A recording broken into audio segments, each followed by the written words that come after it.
예, 주식회사 제때의 주유소 사기에 대해서 다시 한번 정리를 해서 유튜브에 올리도록 하겠습니다. 주식회사 제때는 앞전에 말씀드린 것처럼 빈거래에 김호연 회장의 자제 3인, 아들 둘, 딸 하나, 100% 주식을 갖고 있는 회사로, 이 회사는 본래 주식회사 빈거래의 계열회사였습니다. 계열회사를 자제들한테, 김호연 회장의 자제들한테 팔았죠. 팔아서 이 파는 목적이 회사 돈을 빼먹기 위해서라고 나는 봅니다. 이게 배임이죠. 회사 돈을 빼먹기 위해서 하는데 그 배임의 증거들이 많습니다.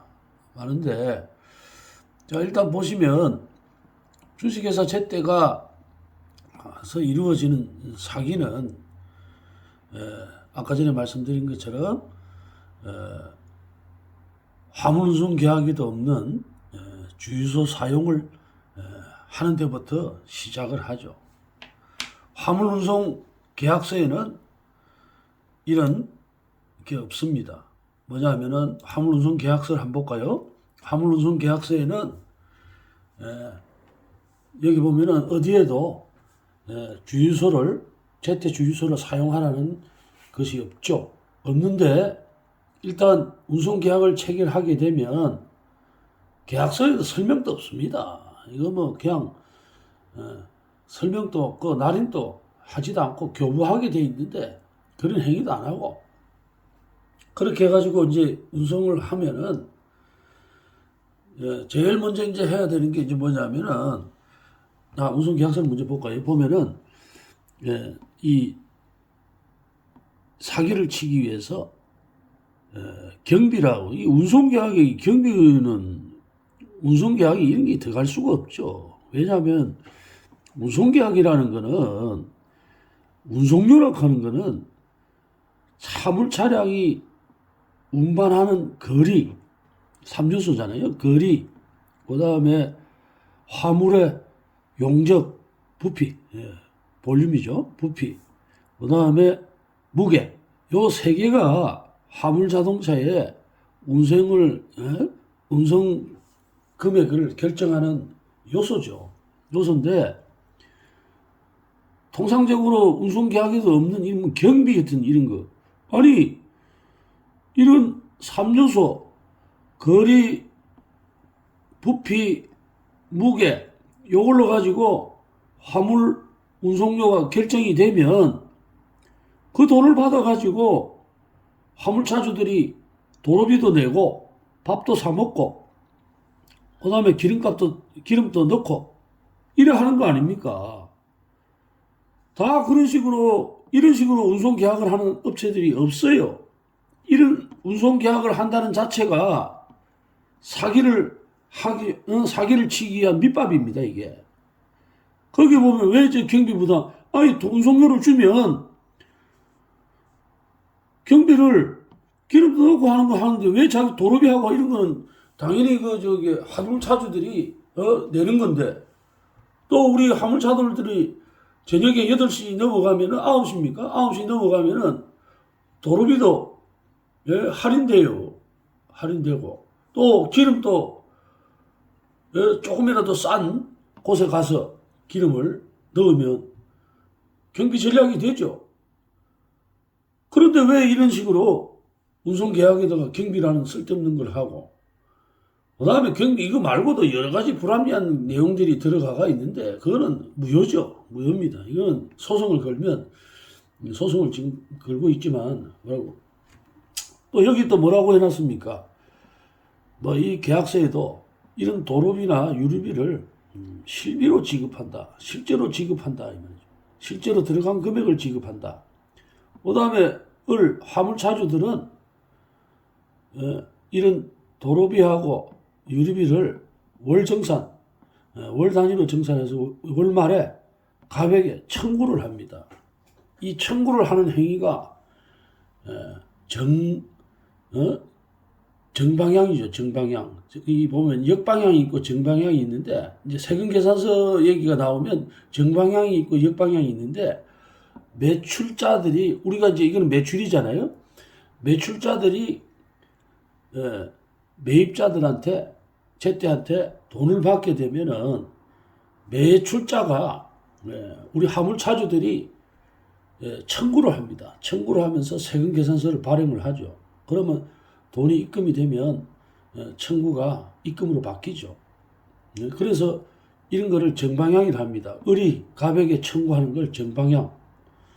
그런데 나중에도 이제 말씀을 드리겠습니다만은, 이자들은 이런 행위를 못하게 화물차주들의 동의를 받지도 않고 사문서를 위조해서 세무서에 제출해서 역발행이라는 작업을 하죠. 그래서 이 역발행이라는 작업을 허위공문서로 해가지고 제가 신고를 하고, 이게 지금 사기하고 세금을 탈루한다 해서 경찰에 신고를 하니까, 그때서야 화물차주들한테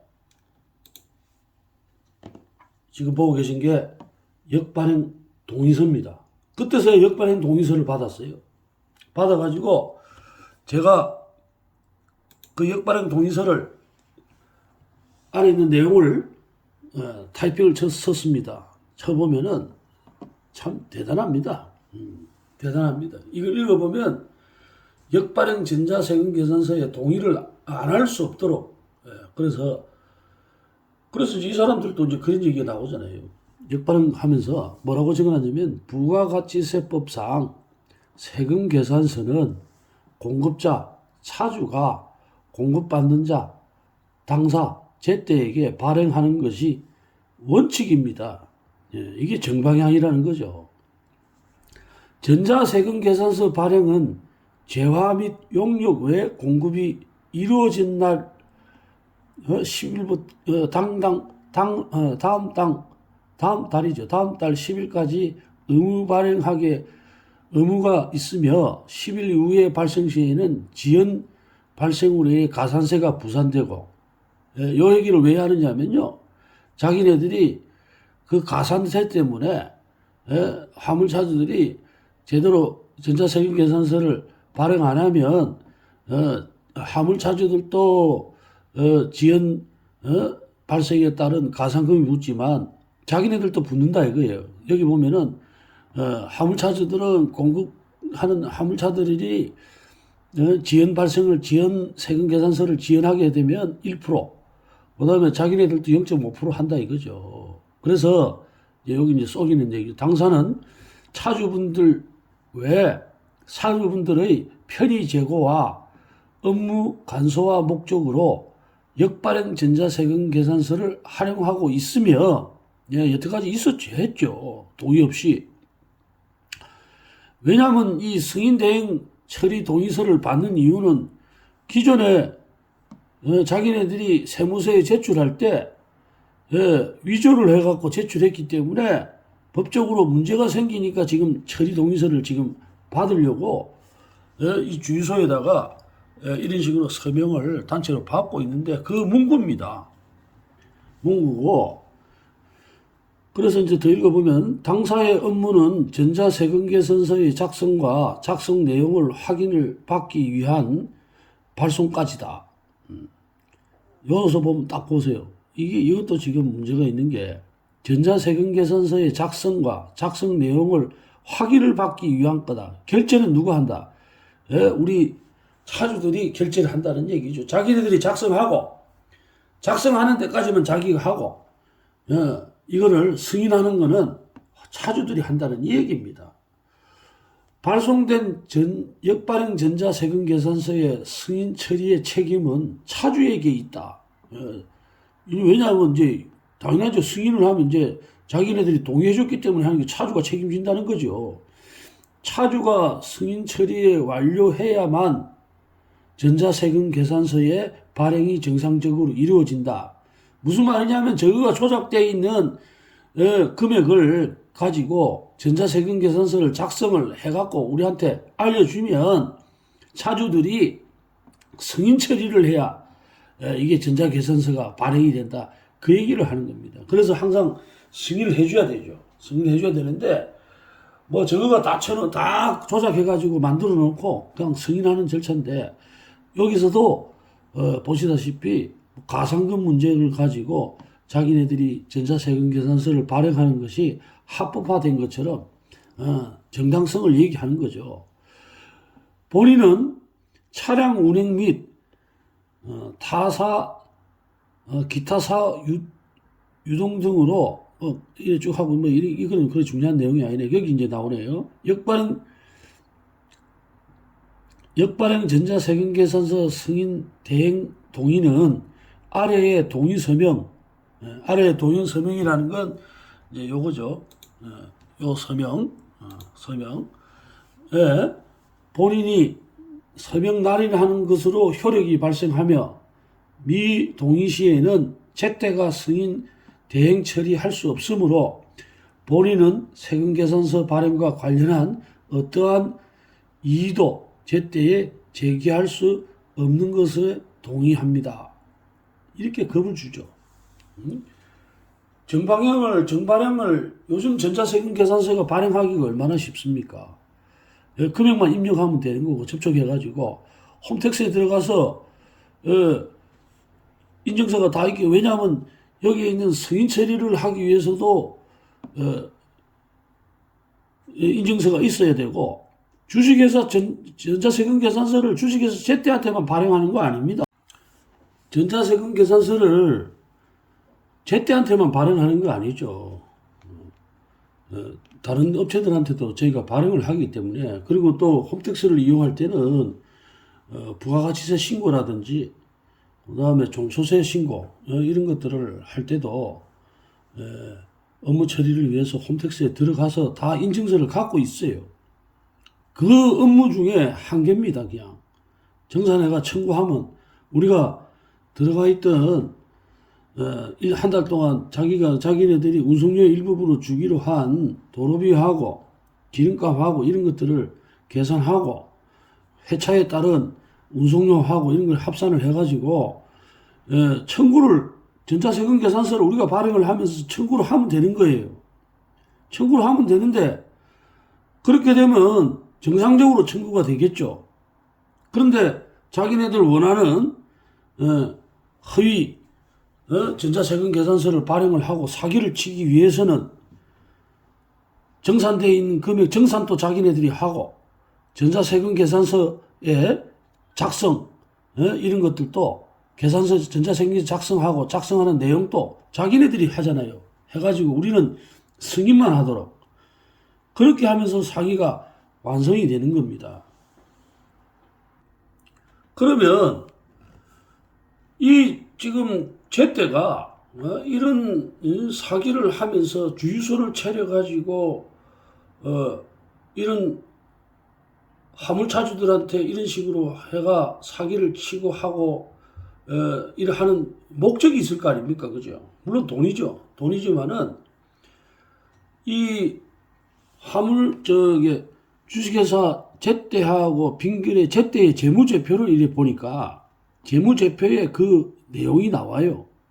무슨 말이냐면 지금 현재 주식회사 제때와 빙결에는 물류 대행 계약, 도급 계약이라고 하죠. 이 도급 계약에 빙거래하고 물류 대행 업무와 영업자산 관리 대행에 관한 도급 계약을 체결하고 있고, 그 체결을 하고 있을 때 그 내용에 아까 전에 그 강대리 주유소를 관리하고 있는 강대리하고 통화 내용에도 그 내용이 나옵니다만은 뭐냐면 이 사람들이 빙거래가 돈을 줄 때 주식회사 제때가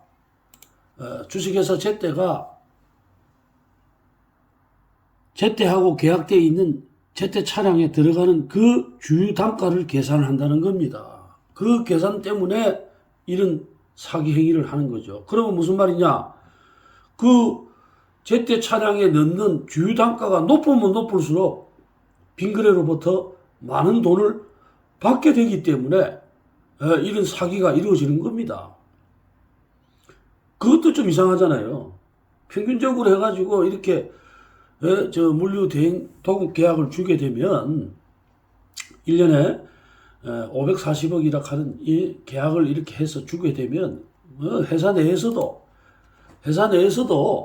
감사가 있죠. 감사도 있고 회계 처리를 하고 이래 되면 이 사람들은 합법적으로 뭐든지 해가지고 이렇게 해야 되니까 결론적으로는 계약을 할 때 물류도급 계약에서 540억이라는 돈이 책정될 때도 될 때 근거가 있어야 되잖아요. 근데 무턱대고 기름값으로 얼마를 준다 이렇게 해갖고는 뒷말이 많겠죠. 많으니까 그 계약 내용에 제때에 주입되는 제때에 소속돼서 운송하고 있는 차량의 주유 단가를 유류비로 줄게 하는 그런 계약이 있기 때문에 이렇게 주유소에 가는 금액을 높게 만드는 겁니다. 옆에 있는 주유소보다 높게 만들고, 또 중요한 것은 이렇게 이제 높게 만들다 보니까 높게 만들고 이러면 결론적으로는 정상적인 사람이라면 이게 지금 잘못됐다는 게 사기죠. 왜냐하면 화물차주들 입장에서 볼 때는 이거는 경비입니다.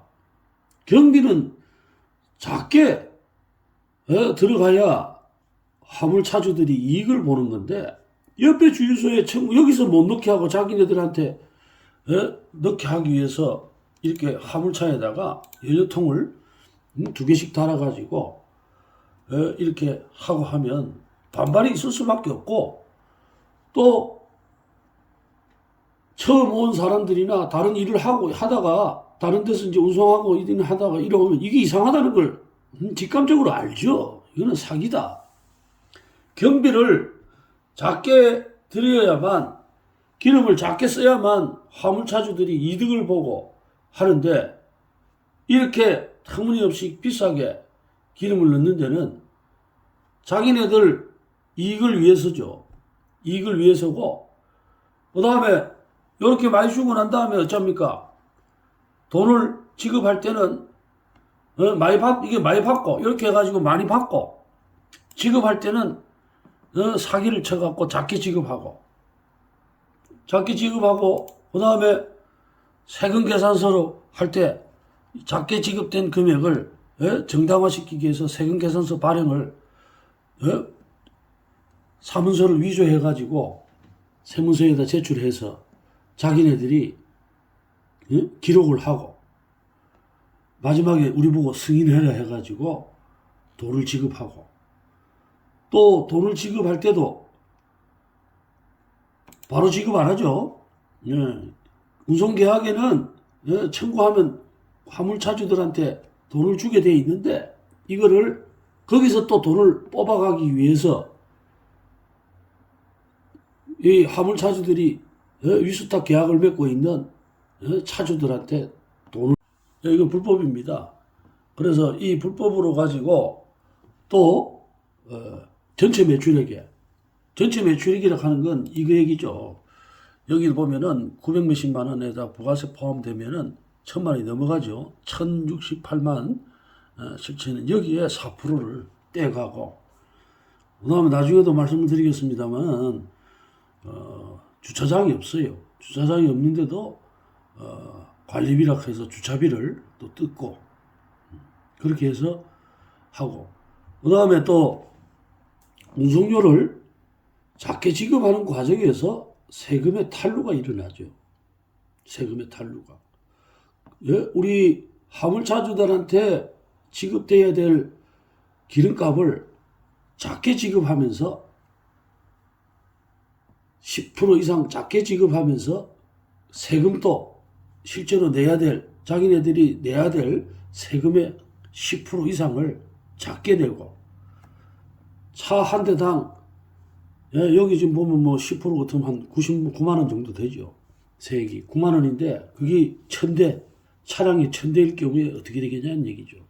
그걸 다 계산했습니다. 계산해서 검찰에 제출을 했고, 이런 식으로 해서 국가에 내야 될 세금도 쭉 작게 내고, 그러면 그 세금이라든지 이런 것들을 작게 내게 되면 상대적으로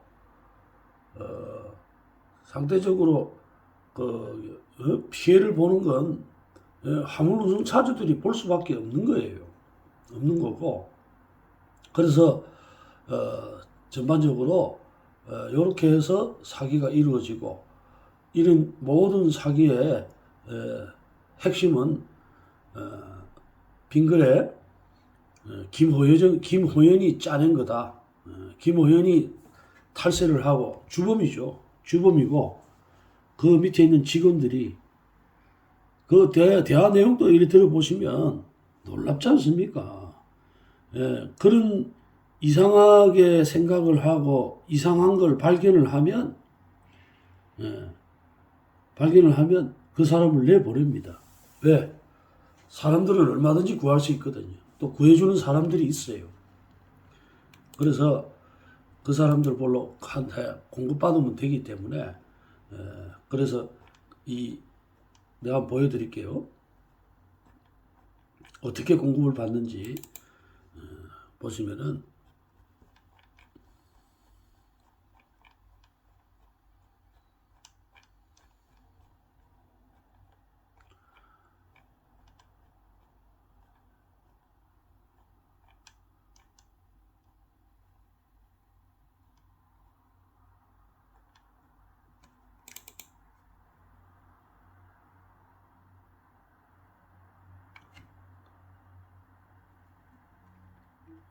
이제 보이실려고 모르겠는데, 이렇게 화물 지입차를 구해주는 회사가 있습니다.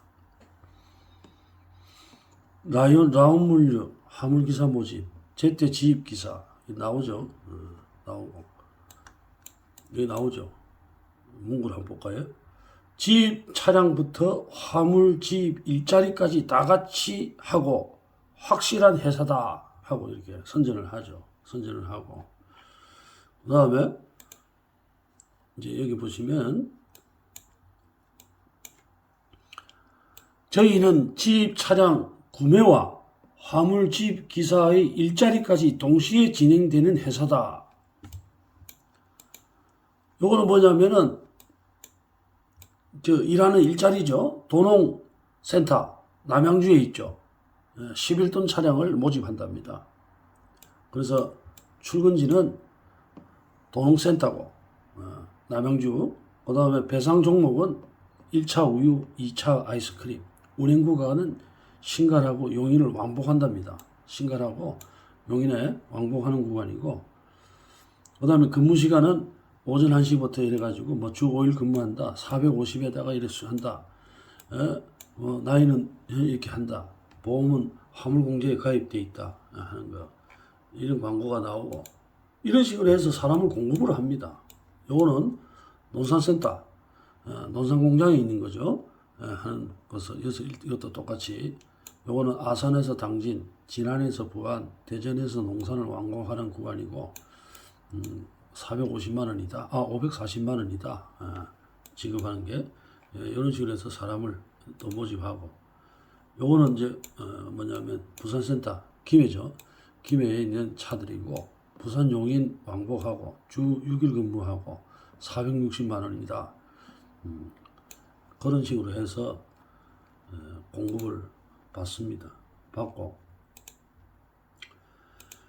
그래서 이제 이런 아주 고도로, 이거는 집단적으로 이렇게 범죄 행위가 이루어지지 않으면은 감히 이거 일반인들은 상상을 할 수도 없는 사문서 위조라든지 이런 것들을 다 제가 느낀 게, 이 사람들이 이런 범법 행위를 이렇게 하면서 간이 커져가지고,